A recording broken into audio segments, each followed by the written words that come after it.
You have questions, we have answers. This is Jane Miller. And this is Ken Miller. Welcome to our show, all about real estate with Ken and Jane. Returning this morning as our guests, we have Fire Marshals Jaysen Whalen and Sean Verdi with the East Brunswick Fire Department. Guys, thank you so much for coming back again. Thanks for having us back. Thank you. Thank you. Great. So we spoke last week about some of the regulations and things in place. So I want to pick up where we left off last show. Let's talk about community outreach. You guys have any programs in place? So for residents or at the library or schools where people can learn more about fire safety prevention? Like I said earlier at the last week's show, we do go out to the schools. Okay, that's every year. We go out to all the elementary schools. We actually will reach out to the seniors in high school. Sean can go over that a little bit better than I can. A great program that he gives at the end of the school year for the high school students, which is awesome. Really, yeah. I'll let him talk about that. But so we'll get invited, and we'll tell the local community groups. Maybe it's the different senior housing apartment buildings I've gone on. I know Sean has. They'll ask us to come out and do a fire safety presentation. We do them at the assisted living facilities as well. Just to promote fire safety, because you're never too young and never too old to learn about fire safety. It's always something, whether it be something new we got to learn about or something we just got to refresh our memories on. We're always out there pretty much. Yeah, I take fire safety to the extreme before I leave the house every time, even the home, like if we're hosting an open house somewhere and I'm at the house, I always check the stove, even if I know I didn't touch it when I was there for that house. If we're inside somebody else's home, I always make sure the stove is off, everything, the lights are off, of course, and all that stuff. But it's just so important, I think. The stove, if there's been situations, I think we've heard of in the past, unfortunately, where an owner, somebody left their stove on it, it almost causes a very bad fire. If it hadn't been detected in the nick of time, it would have caused It's more common than we think. Yeah. It is. We occurred recent years, right? We implemented in our team. I mean, obviously more labor, more cost, but that's worth it. Nothing can exchange for the safety of the home and the resident there. So what we do is after home inspection, we always go back to check the house. You would think the home inspector and the agent would check the house, and once and twice they left envelope on. The house is vacant. So can you imagine? Yeah. Can you imagine? So we always go back to check everything. Right. Sometimes the ones that was the winter, they didn't close the window properly in the lower level, so an inch or so. So can you imagine nighttime the pipe will burst? So we always make sure. But the stove is the biggest thing. As Ken said, he always makes sure. I always make sure, even if I know during my time in the house I didn't touch it, I still want to make sure that burner is off, and even when I leave, just in case somebody attending an open house or going through the house might have brushed the knob. You never know. It doesn't cost anything. Not only the fire, on the stove going, but you want to make sure that the gas isn't just pouring out of the gas. The gas isn't pouring on. And even at home, I yell at her. I say, I don't like anything paper products or anything flammable near the stove or even on the counter. I make sure any of the cloths or anything. I always yell at her. I say, get it away. Just don't keep it near there. Even if the stove is off, it's just a good practice. So I think those are things a lot of homeowners could just benefit by, just being, every time leave the house, Ken say, did you check the stove? Did you check the stove? Even this morning, did you check the stove? I never turned it on. So no, it's great. I mean, you gotta be like that. And also you mentioned with seniors, and I guess with seniors it can be an issue as they get older, and sometimes people get more forgetful. So there can be incidences that can arise. So they have to be even more vigilant, or have somebody in their family who can remind them, or just look out for them, right? The whole community has to look out for each other. A lot of time for senior, right? It happened to my mother. She put something on the stove, right? Not really boiling. There was a stew or something, and then she forgot. She went shopping. When she came back, there was a fire truck. Everybody was there, and they were about to break the door. And what happened was the alarm somehow went off. The neighbor heard it because neighbor knows she was by herself, elderly. The neighbor called 911. So the everybody was there, but luckily she came back because she's for morning walk. I said to her, the stove, we turn it off, but sometimes they just forget. Cooking fires is the number one cause of structure fires in the United States. Forgot. So, Even the grease on a stove. I like to clean the stove on a regular basis because I think grease build up if there's a flame. That's why I think that can contribute to you got to keep everything clean. Keep it clean. Sure. Yeah. So last week we spoke a lot about the residential inspections. Let's talk a little bit about commercial and what their general requirements are. If you have a restaurant in town, how often you guys go out there and check it, and obviously for new construction, new commercial. If you want to talk about this topic. Well, we do them once a year. You do once a year for restaurants or commercial structures. Any commercial structure. Any commercial once a year, depending on at least once a year. At least once a year, depending on the type of occupancy. Like if it's size-wise, we might go 4 times a year for quarterly inspections. But we check the hood systems. They got to get done twice a year, inspected. And sometimes, they'll tell us that the hoods are clean, but we look and they're filled with grease. Yeah. Like he was talking about cleaning your stove, and then we look at the fusible links that would activate the system, and they're completely covered in grease. So we make sure their hood systems get clean and their protection systems get inspected twice a year. Right. So you check to make sure they're up to date because they all need the sprinkler system if they have them in the kitchens and the restaurants. So they have to be kitchen suppression system. Yep. So that has to be inspected by a third party, and they have to produce that certificate at the time that you guys go out there to inspect it to make sure it's up to code. That's up to par, and we review the reports because they also send the report out, and if they find any type of deficiencies, they got it. The restaurant will have to fix that as well. Can't continue to use it. And you guys are busier because there's a lot more stuff going on in East Brunswick with the redevelopment, a lot of new restaurants coming in, a lot of changes coming, and then so you guys have more than a full time. Right, a lot of residents, a lot of residential. A lot of residential. Yeah. But most of the new construction, I guess, the sprinklers are required now in even in the high rise residential structures that are going up. They have a sprinkler system in place. We don't have any high-rise. I mean the four level like those what we call them horizontal high-rises because they're just as big. They're long. Yeah. They have long stretches, and they all require fire alarms. They all require sprinklers. And those get tested annually. That's something we would require when we go in an inspection to make sure that they have those reports, and we check for deficiencies. Yeah. So just going back with the commercial inspections, one of the main things we usually will find is maybe be obstructed exits. We need to that's one of the most important thing I think in an inspection is to check for the exits. Make sure whoever's in that restaurant, God forbid there's something that happens, you got to know you're at least 2 ways out. That's the first thing I do when I go out to eat. My wife and my family, I sit down and I look real quick. I never thought about that. All right, you got me there's there. Where I'm going. Because what happens, you got to think about that second way out because everybody's used to going in the way they came in, and that's where the whole crowd's going to go. So and I do commercial a lot, so that's one of the things that all the exit signs, the lit exit signs with the lights on them, they all have to be in working order at the time to get the CO. Have that and the emergency, the backup lights in case the power goes out. We got the egress lighting. Which is quite important. If the power goes out and you're in the dark, you need those. That's all there. Everything in the regulations is there for a purpose. The smoke detectors, carbon monoxide sprinkler system, the inspections. It's like the fire code book is like that thick. There's a ton of stuff in there that we have to try to remember to look for. And for the most part, we catch everything. Okay.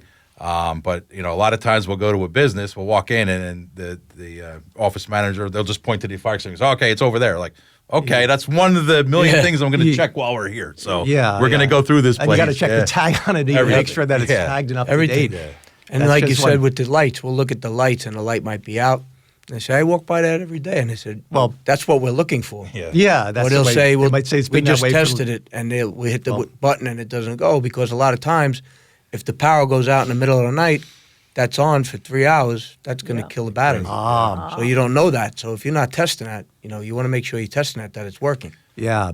It's just like, we should be testing our smoke detectors at home monthly by pushing the button. Yeah. Same thing that these offices and the commercial properties. And the carbon monoxide too. I test those regularly. They Once should we be got ours. Pushing that button on the light, make sure they come on as well. Yeah. Yeah. Yeah, that's all important stuff. What about evacuation plans? Let's get back to the residential, and then we'll talk about the commercial. Okay. You think it's a good idea for residential homeowners to have an Absolutely. evacuation Absolutely. plan That's one of the in place? things that we started talking about. Yeah, in the first with the last week's students. show, yeah. With the students, we teach the kids from kindergarten to 5th grade, and we always tell them no 2 ways out. We give them homework assignments. We say go home with parents. Make sure you have 2 ways out of the house. Make sure if you don't have a plan that you tell your mom and dad you want to make a plan. So it's very important because, again, like in a restaurant, you're used to coming up and down the stairs or going out the front door, but if that's blocked by fire or smoke, you want to be able to get out another way. The other important thing is to have a meeting place outside the building. So if your house is on fire and you're at that meeting place, you stay at that meeting place, we tell the children, because if your parents come out and we're at the meeting place and they're not there, they're going to think you're in the building. Yeah. So you stay at that meeting place. Yeah. But that's the thing, and we call it Edith, exit drills in the home. Practice those things every day. Yeah. And we try to, tell it to the kids, like enforce it in their heads. Listen, once you're out, when you make it out of that building safely, stay out. Don't go back in for anything. Because a lot of people make that mistake. You're seeing the news, like someone tried to run back in to grab something and they just inhale some of that smoke. And then they don't make it out, not making unfortunately. out. But it's important to have those exit drills at home, definitely. Yeah. Even like we said, if you go away, that's one of the things we teach with the high school seniors. When you're going away to a college now, to a dorm, you're going to be in a whole new environment. Yeah. Know the 2 ways out of a dorm, all right? Right. And even if you go to a hotel, know which way. You came up the elevator, know where the stairs are. Know where the stairs are. It's important. So it's not just your home; it's anywhere you go. Yeah. Wow. You're good, Jaysen. You really have that mentality. I need to implement that when I go to a restaurant or Oh my go to a hotel. God, there's some I never. No, but it's like you said, it's a good thing to know. You never know. Yeah. You never can be too safe. It only takes an extra minute That's it. to get familiar with the layout, Not even. the lay of the land, and Not know even that a exit minute. sign. Yeah. Yeah. So with the like Sean was saying with the colleges, that's what I was saying earlier. The program that we do for the high school kids, the seniors. If you want to just touch on that. Yeah, we're going to go to break. We'll talk about it Okay. after the break. Yep. All right, Perfect. we'll be right back after these messages. Thanks. Okay, welcome back. So, guys, let's talk more about the educational program you have for the seniors.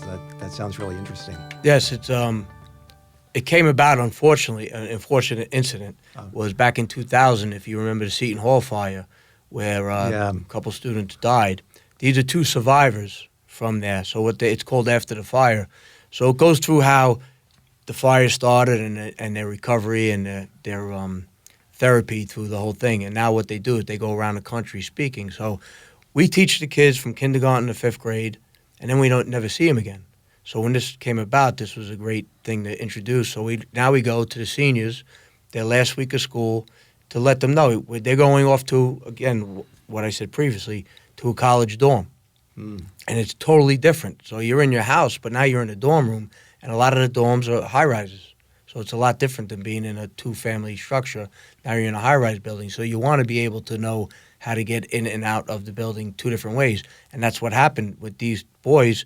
They were going out one way, and they went into the fire Wow. because they didn't realize they never practiced it. Because what happens is with fire alarms, you get complacent and you don't think about it.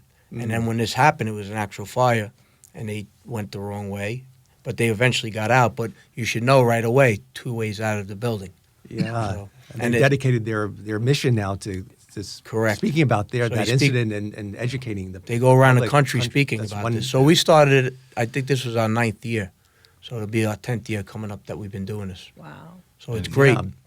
And when they're doing their presentation, every kid that's in that room, every high school seniors in the room is focused on them and really paying Because attention. it's very intriguing what they went through. And And there's a lot of things I guess you can be careful of at college. I mean, Yep. you've got a lot of different things. You might have multiple stuff plugged into those outlets, so you could overheat the outlet.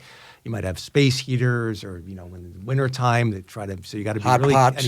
Kids have hot pots. Yeah, I mean, that's those been things. unfortunately that's been in, or candles. I mean, I know getting back to residential, but that's been an incident unfortunately in our community with certain religions where I guess it happened that they the candles were they couldn't candles for religious right. reasons they couldn't move it and they caused a fire. Yeah.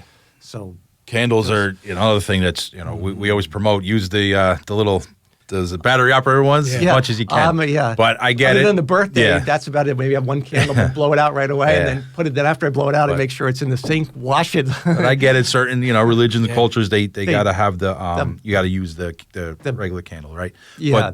But there's a way we could try to make those things safer, like keep the area clear around it, no combustibles, and don't put in your curtains if you have them up on your counter or on a dresser or something.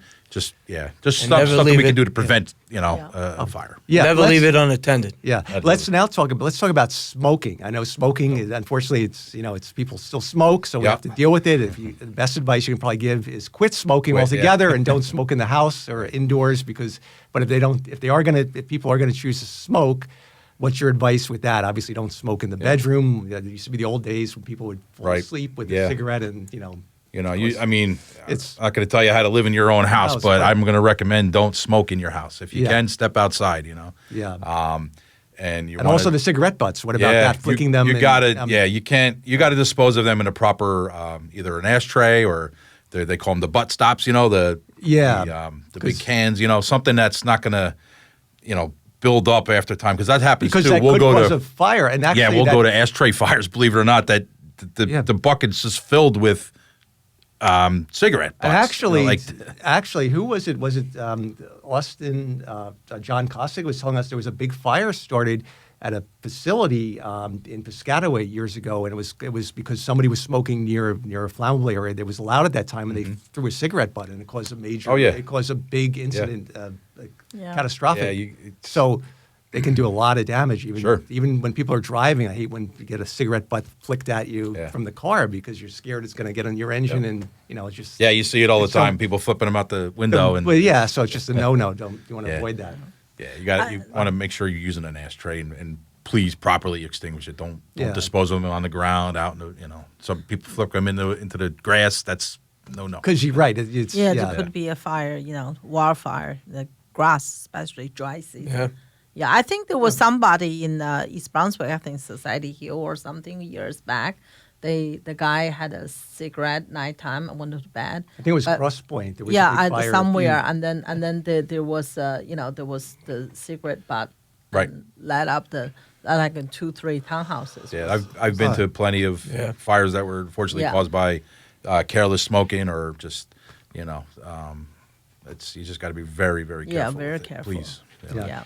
What about let's talk about grills. I know a lot of associations, that have regulations. The grill has to be a certain distance from the building structure and storage. What do you guys it's also a township ordinance that we have in East Brunswick that the grills can't be either charcoal or propane grills can't be any closer than 5 feet to the structure, and nothing on balconies. Nothing on balconies. That's nothing on balconies. Nothing on balconies. Right. Nope. So like multi-level homes. You see them sometimes when we do the inspections of the buildings. If you see a grill on the balcony, that's got to be removed right away. Yeah, but is the electrical one is okay? Electric, propane is no good. Okay. Yeah. Okay. Statewide. Yeah. Interesting. Yeah. Yeah. Yeah. What about outdoor fire pits? Anything you want to add on that? Sure. Same thing. That's a big thing coming up this time of year. I know a lot of people use them, but that's the same thing. They got to be at least 10 feet from the structure. Okay. Yeah. So, and they can't come out of the actual pit. So you got to keep the flame low. You see a lot of people where they come 3 feet, 4 feet out of the pit. That's not allowed. It's more for like a small little fire. Got to keep it within the. And you got to keep the screen over it as well to keep the embers from flying out of there, which can And you got to use seasoned wood. A lot of people will use wet wood, and that creates the smoke. And we get a lot of complaints of smoke because they use the wet wood, and that creates the smoke. So it's got to be dry seasoned wood. Yeah. And it can't be home wood. You get glues and stuff in the wood. No construction material. No construction material. It's got to be fresh wood, unseasoned. Yep. Mm-hmm. Seasoned, I should say. Seasoned dry wood. So you can't drag it from your backyard. You have a dead tree or something. It has to be at least dried for a while, right? Otherwise, just regular firewood. Nothing. Like you said, you don't want any type of stuff in there burning that's going to cause a nuisance. The smoke nuisance to the thing. Yeah. I saw sometimes the people burn the leaves in fall. That's That against the that is that's I against mean, law. yeah, That's I State law, know. you can't Right. do You that. can't- you Outside can't do burning, that. no good. Yeah. A We lot of always- people do it. Yeah. a lot of Not people, you get allowed. complaints, but it's not allowed. Yeah. Yeah, you can smell it when you can tell when it's The there's leaf neighbor burning. called fire department because yeah. they didn't know Because, what it yeah, was. Yeah. It used to be allowed, I think, in the 70s when I was growing up, I used to, but no way now. Yeah, now Maybe- from time to time I do not recent years, but when I just become an agent, right, a few times, I saw the smoke and I mean, yeah. So we normally, if I see anybody, I will tell them you're not allowed to Right. do that. Forget about leaves. Yeah. Probably any burning other than in a fire, not allowed. other than in a controlled Yeah. fire pit. Is Correct. probably you're not allowed to burn any garbage Yeah, or no. anything. No, not allowed. There's just Totally not. not, Yeah, that's been No open burning at all. At all, yeah. Just in the fire pit would be the wood like we talked about. would be the only Yeah. thing. Yeah. Yeah.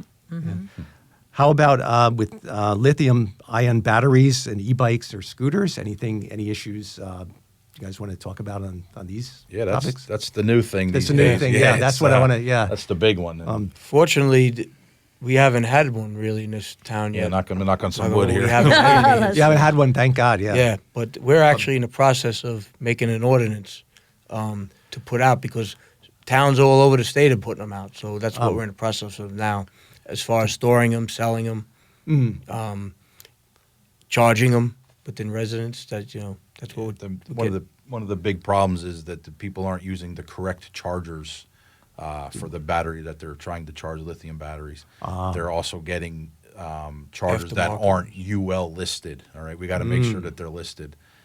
Underwriters Laboratory, Yes, I guess. yeah. Right? and they have that sticker on it. And unfortunately, there's people out there selling false ones and putting false stickers on there. That's you know, dealing with And they get them cheaper, and they think it's going to work. Correct, but then and that's the then thing. charger overheats and causes Yep. the fire. If you have like a Dyson vacuum cleaner, that's a Yeah. big thing now. Uh-huh. And the battery goes bad, you go on Amazon, you get a second or reconditioned battery, Yeah. and it doesn't charge properly, and that's what's causing the fire. And they're leaving them in too long, and they're overheating, and that's what's causing the fire. Because it's not charging properly, so they leave Correct. it in longer, thinking it's going to fully charge it, but then it overheats Correct. the battery and Yeah. causes And the you're getting fire. these counterfeit stickers that people are putting on, so you're thinking to get a UL listed battery, and you're not.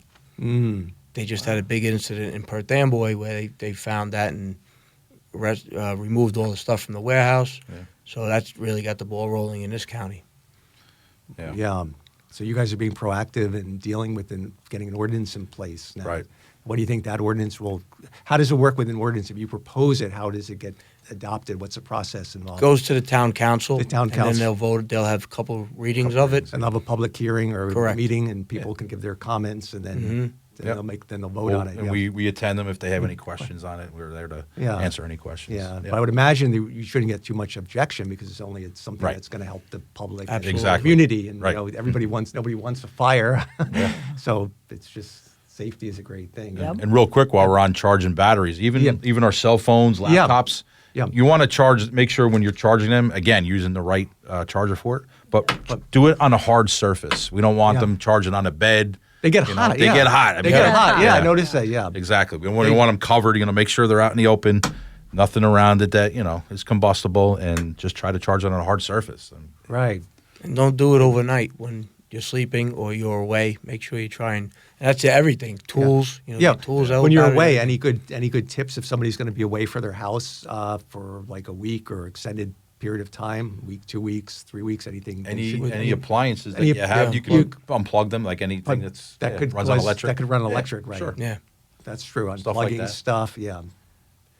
Even not having too many things plugged into one of those Right. outlet things because you don't want to tax the system, Right. even though it has designed to have maybe 4 or 5 outlets and it plugs in. Yeah, it's still They fail also They fail sometimes, also, those even are- though they yeah. have the surge protector. You don't know protector, what if that's. Yeah, we'll see that often. They'll piggyback them. We'll plug one in, add 5 plugs, plug another. And outlet then you strip just in it. overload the You circuit can't. because Yeah, the it's only strip- meant for those. So that's something interesting. Wow, where then that one's plugged to the other, then the other Yep. one's Yeah. plugged into the outlet that's only originally was designed for 2 plugs, Right. and now you've Exactly. got 10 devices working on it. I learned That's- that the hard way because we used to have a business in East Brunswick. The fire department check annually, Yeah. and I was just came to the state, so my lucky day, first week. So they give me a big ticket, and there was like so many things, and I couldn't believe it. But anyway, he was very nice, explained to me why and everything. So we corrected, and he come back, everything was done. After that, after like a few, times, he just know, just like Grace, right? You just know. You see the dress, it's going to be passed. Yep. Because I'm the person that follow. I don't know. Right. Once I know, I follow the instructions to the T. So everything is done. I learned that day because we had a 2 plug, and then the computer was far, so we drag. It's not that we're overloaded, but we Right. just need another one, so that's not allowed. So we learned. Okay. I learned that way, yeah. That's it. Yeah. Here's one for warehouses. Oftentimes with warehouses, people may stockpile the stuff so high that there's not enough clearance for the sprinkler heads. And I'm sure that's something you guys are big on when you inspect absolutely. these Yeah. commercial Yeah. properties. They want to stock it as high as they can, understandably. But I learned a long time ago you have to allow a minimum clearance level between the sprinkler head and Sure. your storage. 18 so that- inches. 18 inches, Yep. yeah. Yep. 18 Yeah. inches between the stock and the sprinkler head, and then 24 from the actual ceiling. Yeah.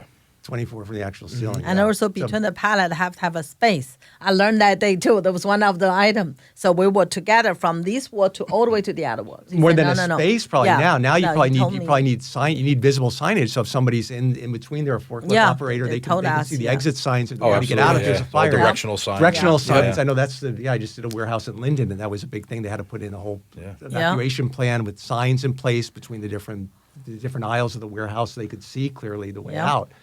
Yeah. You don't want somebody getting trapped in there and not knowing the directional Exactly. thing. Yeah. It's dark and stuff. We have a warehouse in my district where we actually was furniture, and it was the stock was so high. What we did, I asked them to do, and they did it, was they put lines on the ground, taking Yeah. them to the exits. Yeah. Yeah, I think this one. Yeah, Yeah. that's a great idea. Yeah.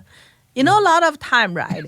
I mean, the resident or business owner, they have to understand, actually, the fire inspector is there to protect. Yeah, I was going to say. It's they're not really, give you a hard time. Like a lot of people just like, even my brother, they just give you a hard time. Yeah, no. I said, I don't think so. They're here to protect us. Right. Prevent the problem, right? Right. They never give you something just because they want to. It's have a reason to it. Right. Once you understood, you understand why they asked you to do in the first place. So I would just ask the listeners out there, please, just prevention is everything. Prevention is everything. Yeah. And we're Yeah. just about out of time. So you guys have any closing remarks? Any final fire safety tip, or what's the one most important thing you want listeners to realize about fire safety? You could As Thank- as old as everybody gets, fire safety it never gets old.